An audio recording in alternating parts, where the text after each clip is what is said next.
लखनऊ में होगा सबसे बड़ा सामूहिक विवाह समारोह। योगी सरकार कराएगी 3500 जोड़ियों का सामूहिक विवाह और श्रम विभाग की तरफ से यह समारोह आयोजित करवाया जा रहा है। कार्यक्रम में मुख्य अतिथि के तौर पर सीएम योगी खुद शामिल होंगे।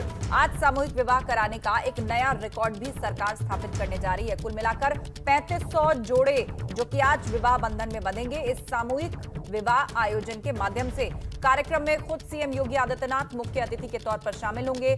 श्रम विभाग इस पूरे आयोजन का खर्च उठा रहा है और इतना ही नहीं, आज सामूहिक विवाह के माध्यम से एक नया रिकॉर्ड भी स्थापित करने जा रही है यूपी सरकार। रिकॉर्ड 3500 जोड़े आज के दिन यूपी के लखनऊ में शादी के बंधन में बंधने जा रहे हैं। विवेक त्रिपाठी से इस पर अपडेट लेते हैं। लखनऊ से हमारे सहयोगी हमारे साथ जुड़ रहे हैं। विवेक जी, बताइएगा किस तरह का अनोखा रिकॉर्ड आज यूपी सरकार बनाने जा रही है। कहा जा रहा है कि 3500 जोड़े हैं जिनकी आज शादी होने जा रही है। कितने व्यापक इंतजाम? जी आस्था, देखिए डिफेंस एक्सपो मैदान है यहाँ, जो बहुत बड़ा एक स्पेस है जहाँ पर इस तरह के बड़े बड़े आयोजन होते हैं।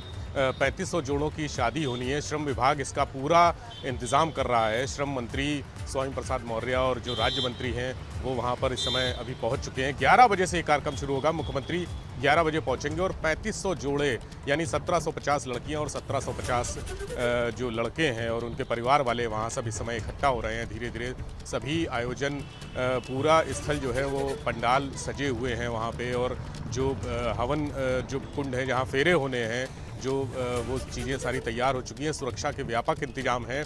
मैं आपको बताना चाहूँगा कि इससे पहले मुरादाबाद में 2754 जोड़ों की शादी हुई थी। उसके बाद ये शादियां हो रही हैं, सामूहिक विवाह कार्यक्रम हो रहा है। ये जो निर्बल वर्ग है, जो कमज़ोर वर्ग है, जो भवन निर्माण से जुड़े श्रमिक हैं, उनके परिवार की, उनकी बेटियों के लिए और ऐसी महिलाओं के लिए जो भवन निर्माण की श्रमिक हैं, जो ऐसे काम करती हैं, उनके लिए ये योजना शुरू की गई है। इसके लिए वहाँ पर तमाम इंतजाम हो चुके हैं और मुख्यमंत्री की तरफ से इन परिवारों को जो शुरुआती ज़रूरत की चीज़ें होती हैं, जैसे पंखा है, कुकर है, थोड़े बर्तन हैं और बाकी जो सिलाई मशीन है, अन्य सामान, करीब 50,000 रुपये का सामान भी दिया जाएगा जो तोहफे के रूप में। और जो तमाम स्वयंसेवी संस्थाएं हैं वो भी अपनी तरफ से कुछ ना कुछ इन परिवारों के लिए आर्थिक मदद करती हैं। ये एक बहुत बड़ा आयोजन है जो प्रदेश सरकार के लिए एक बड़ी योजना है, निर्बल परिवार की कन्याओं के लिए और ऐसी महिलाओं के लिए जो किसी न किसी वजह से, आर्थिक तंगी की वजह से बेहतर शादी एक सपना होता है वो नहीं कर पाती हैं। बिल्कुल, और इसी का माँ बाप का एक सपना होता है वो नहीं कर पाते हैं। बेटियों की शादी अच्छी जोड़े तरह से आज शादी करने जा रहे हैं जो कि वीकर सेक्शन से हैं और उनके लिए सरकार न सिर्फ उनकी शादी का खर्च उठा रही है बल्कि 50,000 का आप बता रहे हैं कि घर गृहस्थी से जुड़ा हुआ सामान भी उनको शुरुआती तौर पर दिया जा रहा है। बहुत शुक्रिया विवेक, आप नजर बनाए रखें। उधर पंचायत चुनाव को लेकर आज का दिन खासा अहम है। मुख्य निर्वाचन आयुक्त आज एक बैठक करने जा रहे हैं जिसमें सभी जिलों के डीएम और एसपी मौजूद होंगे। वीडियो कॉन्फ्रेंसिंग के जरिए ये बैठक आज होने जा रही है जिसमें पंचायत चुनाव से जुड़ी हुई तैयारियों पर चर्चा की जाएगी और बताया जा रहा है कि इस बैठक के बाद आज नोटिफिकेशन भी जारी हो सकता है, मतलब तारीखों का ऐलान भी हो सकता है। मुख्य निर्वाचन आयुक्त आज ये बैठक कर रहे हैं। सभी जिलों के डीएम और एसपी एक साथ इस बैठक में मौजूद होंगे। वीडियो कॉन्फ्रेंसिंग के माध्यम से ये वर्चुअल मीटिंग होने जा रही है जिसमें पंचायत चुनाव को लेकर तैयारियों पर, दिशा निर्देशों पर चर्चा होगी। प्रयागराज से लाइव जुड़ रहे मोहम्मद मोइन, बताइएगा मोइन, क्या जानकारी आपके पास? जी बिल्कुल, उत्तर प्रदेश में पंचायत चुनाव की उल्टी गिनती शुरू हो चुकी है। इलाहाबाद हाईकोर्ट के निर्देश पर नए सिरे से आरक्षण जारी किया जा चुका है। आज जो राज्य निर्वाचन आयुक्त है वो सभी जिलों के डीएम और पुलिस कप्तानों के साथ बैठक करेंगे। ये बैठक वीडियो कॉन्फ्रेंसिंग के जरिए होगी और बहुत कुछ मुमकिन है कि ये अंतिम बैठक होगी चुनाव के घोषणा से की औपचारिक ऐलान से पहले की। और इसमें जो संबंधित जिलों के डीएम हैं, एसपी हैं, पुलिस कप्तान हैं, उनको इस बात के दिशा निर्देश दिए जाएंगे, हिदायत दी जाएगी कि किस तरह से चुनाव कराने हैं, किस तरह से आदर्श आचार संहिता का पालन कराना है, किस तरह से व्यवस्थाएं करनी है ताकि हिंसा ना होने पाए। हमने देखा कि जब से पंचायत चुनाव की सुगबुगाहट शुरू हुई है, तमाम जिलों में अवैध शराब की वजह से मौतों का सिलसिला शुरू हुआ है, उस पर किस तरह से अंकुश लगाया जाए। तो ये एक तरीके से ट्रेनिंग होगी कि किस तरह से चुनाव कराया जाना है। और उम्मीद ये जताई जा रही है कि आज के बैठक के 1-2 दिन के बाद ही चुनाव की अधिसूचना जारी की जा सकती है, यानी चुनावों का औपचारिक तौर पर कार्यक्रम जारी किया जा सकता है और उसका ऐलान हो सकता है। और चूंकि इलाहाबाद हाईकोर्ट ने उत्तर प्रदेश सरकार को निर्देश दिया था कि 30 अप्रैल से पहले चुनाव करा लिए जाने हैं। तो ये उसी की कवायद है, जो कि अब लगभग 40-42 दिन का टाइम बचा हुआ है, तो उससे पहले ये सारी कवायद कर ली जानी है। और आज की जो बैठक है बेहद महत्वपूर्ण बैठक है, उसी में दिशा निर्देश दिए जाने हैं और उसके बाद चुनावों का औपचारिक तौर पर ऐलान हो जाएगा। जी हाँ, बिल्कुल। और उसके बाद औपचारिक तौर पर चुनावों का ऐलान हो जाएगा और उसी का सबको इंतजार है कि कब ये चुनाव शुरू होते हैं और उसके इंतजाम क्या है, दिशा निर्देश क्या है, उस सब की चर्चा आज इस वर्चुअल मीटिंग में होने जा रही है। शुक्रिया मोइन अपडेट के लिए। उधर लखनऊ से एक बड़ी खबर आ रही है। बाइक बोर्ड घोटाले से जुड़ी हुई ये बहुत बड़ी खबर है। मास्टरमाइंड बीएन तिवारी के कब्जे से मर्सिडीज बरामद हो गई है। बीएन तिवारी से फॉर्च्यूनर कार भी बरामद की गई है। ईओडब्ल्यू ने ये दोनों कारें बरामद की हैं। मामले की जांच कर रही है ईओडब्ल्यू की मेरठ यूनिट और उसको ये अहम बरामदगी हुई है। मास्टरमाइंड बीएन तिवारी के कब्जे से मर्सिडीज और एक फॉर्च्यूनर बरामद की गई है। तो बड़ी खबर, ईओडब्ल्यू ने दोनों कारें बरामद की हैं।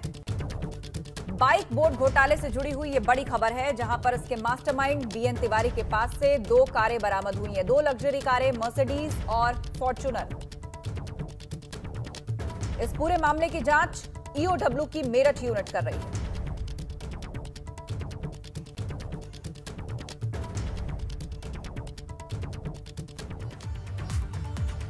वहीं पंचायत चुनाव से पहले हो सकता है यूपी में प्रशासनिक फेरबदल, इस तरह की खबरें आ रही हैं। 3 साल से एक ही जगह पर जमे अफसरों की एक लिस्ट तैयार की जा रही है और फेरबदल के दायरे में आ सकते हैं कुल मिलाकर 107 आईएएस और पीसीएस ऑफिसर्स। राज्य सूचना आयोग ऐसे अफसरों को हटाने का निर्देश दे सकती है। 25 एडीएम, 75 एसडीएम पूरा कर चुके हैं एक ही जगह पर 3 साल का कार्यकाल और उसी की लिस्ट तैयार की जा रही है कि किस अधिकारी को उसी जगह पर 3 साल हो चुके हैं। प्राथमिकता ट्रांसफर्स की यही रहेगी कि जिसने एक जगह पर 3 साल पूरे कर लिए हैं उसको वहां से हटाया जाएगा। फेरबदल के दायरे में 107 आईएएस पीसीएस ऑफिसर्स आ सकते हैं। पंचायत चुनाव से पहले यूपी में प्रशासनिक फेरबदल की तैयारी चल रही है। 3 साल से एक ही जगह पर जमे हुए अफसरों की एक लिस्ट तैयार की जा रही है और इसके दायरे में 107 अधिकारी आ सकते हैं। पंचायत चुनाव से पहले यूपी में अहम प्रशासनिक फेरबदल संभव है। एक लिस्ट तैयार की जा रही है 3 साल से एक ही जगह पर जमे हुए उन अधिकारियों की जो अपना कार्यकाल 3 साल या उससे ज्यादा पूरा कर चुके हैं। कुल मिलाकर 107 अधिकारी आईएएस और पीसीएस इस दायरे में आ सकते हैं जिनका ट्रांसफर किया जा सकता है। और ये सब कुछ हो रहा है पंचायत चुनाव को ध्यान में रखते हुए। निष्पक्ष पारदर्शी चुनाव कराए जाएं, उसके लिए किस तरह की तैयारियां और फैसले लिए जा रहे हैं। 3 साल से एक ही जगह पर जमे हुए अफसरों को तबादले के माध्यम से हटाया जा सकता है। पंचायत चुनाव से पहले यूपी में यह बड़ा प्रशासनिक फेरबदल होता हुआ दिखाई दे रहा है। और आज एक वर्चुअल मीटिंग भी होने जा रही है जिसके बाद कहा जा रहा है कि चुनाव की तारीखों का ऐलान भी हो जाएगा। तमाम जिलों के डीएम और एसपी के साथ कमिश्नर मीटिंग करने जा रहे हैं जिसके बाद नोटिफिकेशन जारी हो जाएगा और उससे जुड़े हुए कुछ और फैसले किस तरह से चुनाव पारदर्शी हो उसके लिए लिए जा सकते हैं। उसमें 3 साल से एक ही जगह पर जमे हुए अफसरों को हटाया जा सकता है। विवेक त्रिपाठी हमारे साथ फोन लाइन पर जुड़ गए हैं। विवेक, कितने बड़े पैमाने पर इस फेरबदल की तैयारी चल रही है? जी आस्था, मैं आपको बताना चाहूंगा कि जो भी प्रक्रिया है ये चुनाव के दौरान ऐसा होता है कि जो लंबे समय से जमे हुए अफसर होते हैं उनको हटाने के लिए, चूंकि वहां उनका अपना एक स्थायित्व हो जाता है और लोगों से मिलना जुलना हो जाता है, कहीं से चुनाव प्रक्रिया पूरी प्रभावित होने की आशंका रहती है, इसलिए ये फेरबदल किया जाता है। ये पूरा फेरबदल जो पंचायत चुनाव देखने वाली जो संस्था है, निर्वाचन आयोग है, ये वो करता है और इस फेरबदल में करीब 107 आईएएस अफसर और पीसीएस अफसर आ सकते हैं। अभी लखीमपुर और मुरादाबाद में जो डीएम है वो भी इसके चपेट में आ सकते हैं। प्रदेश के 25 एडीएम और 75 एसडीएम ऐसे हैं जो अपना 3 साल का कार्यकाल एक ही जगह पर पूरा कर चुके हैं, उनका भी नाम आ सकता है। और ये आपको बताना चाहूंगा कि चूंकि ये प्रक्रिया पहले से ही तैयार हो जाती है, सूची पहले से ही तैयार कर ली जाती है, ताकि ऐन वक्त पर अगर चुनाव आयोग, जो राज्य चुनाव आयोग है, वो किसी भी तरह का आपत्ति जताता है ऐसे अफसरों पर जो 3 साल से ज्यादा समय से एक ही जगह पर टिके हुए हैं, उन पर अगर आपत्ति जताता है तो उनको हटाया जा सके और उनका या दूसरी जगह तबादला किया जा सके, इसलिए ये प्रक्रिया शुरू की जाती है। तो राज्य सरकार ने ऐसे सभी अफसरों की सूची तैयार कर ली है। बहुत जल्द ये सूची फाइनल हो जाएगी। जो पंचायत चुनाव की तारीखें हैं उनकी घोषणा से पहले ये सूची बन जाएगी, ताकि समय रहते सारे अफसरों को फेरबदल किया जा सके। जी अच्छा, जानकारी के लिए बहुत शुक्रिया विवेक। तो समय रहते फेरबदल किया जा सके, उसके लिए पूरी लिस्ट जो है वो अभी से तैयार की जा रही है और वो अधिकारी जो 3 साल पूरा कर चुके हैं एक ही जगह पर, प्रायोरिटी से उनका ट्रांसफर किया जाएगा।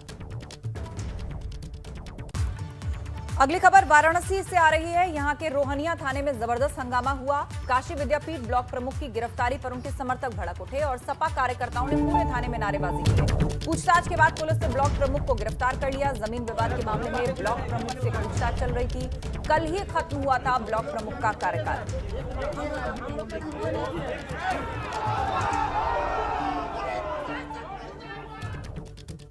तो हंगामे की ये तस्वीरें थाने के अंदर, ब्लॉक प्रमुख के समर्थक इकट्ठा हो गए और थाने के अंदर उन्होंने नारेबाजी की, हंगामा किया और पुलिस वालों के साथ धक्का मुक्की पर उतारू हो गए। ब्लॉक प्रमुख की गिरफ्तारी से भड़के वो समर्थक किस तरह थाने में हंगामा मचा रहे थे वो आप तस्वीरों में देख रहे हैं। पूछताछ के लिए थाने बुलाया गया था ब्लॉक प्रमुख, जिनका कार्यकाल हाल ही में खत्म हुआ है और यहीं से उनकी अरेस्टिंग हो गई, जिससे समर्थक भड़क गए और काफी देर तक थाने में यह हंगामा चलता रहा।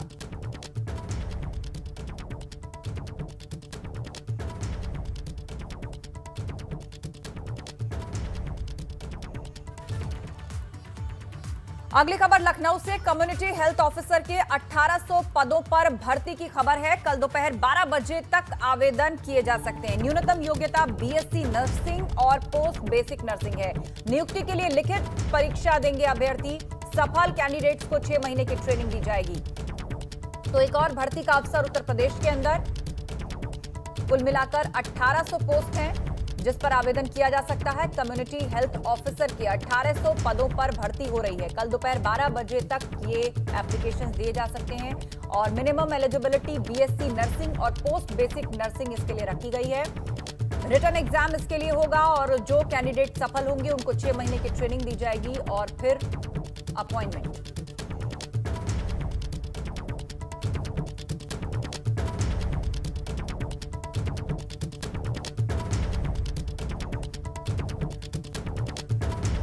बरेली से बड़ी खबर, जन शताब्दी ट्रेन उल्टे दौड़ने का यह मामला है। डीआरएम आशुतोष पंत ने 3 लोगों को निलंबित कर दिया है, जिसमें लोको पायलट, सहायक लोको पायलट और गार्ड शामिल हैं। टनकपुर से खटीमा तक उल्टी दौड़ी थी जन शताब्दी एक्सप्रेस और इस पूरे मामले पर इंक्वायरी हुई और उसके बाद अब 3 लोगों को निलंबित कर दिया गया है, जिसमें लोको पायलट, सहायक लोको पायलट और गार्ड शामिल हैं। अनूप हमारे संवाददाता फोन लाइन पर जुड़ गए हैं, उनसे अपडेट लेते हैं। अनूप, बताइएगा, अचानक दहशत में आ गए थे कि कैसे ये ट्रेन उल्टी दौड़ पड़ी, उस पर इंक्वायरी हुई और अब 3 लोगों को फिलहाल निलंबित किया गया है। क्या आने वाले समय में कुछ और लोगों पर भी गाज गिर सकती है? देखिए आस्था, ये बड़ी लापरवाही है। जिस तरीके से ट्रेन चलती है, उल्टी दौड़ती है और काफी दूर तक, 1-2 किलोमीटर नहीं बल्कि टनकपुर से लेकर खटीमा तक ट्रेन उल्टी दौड़ती है और काफी तेज स्पीड में। आप जैसी वीडियो में देख सकते हैं, साफ साफ दिख रहा है काफी तेज स्पीड में ट्रेन दौड़ रही है और कहीं ना कहीं इसमें जो यात्री बैठे थे वो काफी सहम गए थे। कंट्रोल रूम को सूचना दे दी गई थी, सारे डॉक्टर्स की टीम अलर्ट हो गई थी,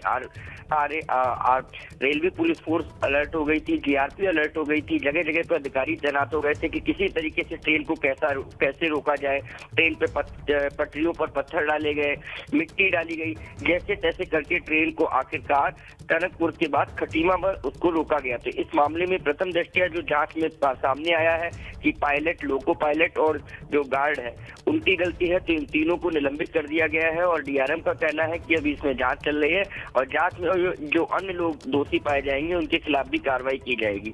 तो कहीं ना कहीं जो एक ये बड़ी लापरवाही जरूर है और जो यात्री हैं वो बाल बाल बच गए हैं।